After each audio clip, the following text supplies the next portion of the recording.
മലപ്പുറം എടപ്പാൾ മാണൂരിൽ അമ്മയെയും ഓട്ടിസം ബാധിച്ച മകളെയും മരിച്ച നിലയിൽ കണ്ടെത്തി. കണ്ടനകം സ്വദേശി അനിതാകുമാരി, മകൾ അഞ്ജന എന്നിവരാണ് മരിച്ചത്. അഞ്ജനയെ കൊലപ്പെടുത്തി അനിതാകുമാരി ആത്മഹത്യ ചെയ്തതാകാമെന്നാണ് പ്രാഥമിക നിഗമനം. യൂനിസ് അഹമ്മദ് വിവരങ്ങൾ നൽകാനായി ചേരുന്നുണ്ട്. യൂനിസ്, ഇത് എന്താണ് സംഭവം? അമ്മയും മകളുമാണ് മരിച്ചിരിക്കുന്നത്. അന്വേഷണ സംഘം പോലീസ് അവിടെ എത്തിയോ? എന്താണ് പ്രാഥമിക നിഗമനം? അമൃത, ഇന്ന് രാവിലെ 8 മണിയോടെയാണ് ഈ ഒരു സംഭവം നടക്കുന്നത്. മലപ്പുറം എടപ്പാൾ മാണൂരിലാണ് ഈ സംഭവം.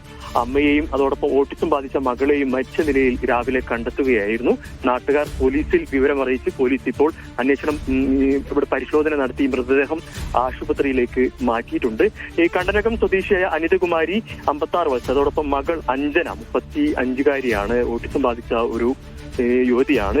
ഇവരാണ് ഇപ്പോൾ മരിച്ചത്.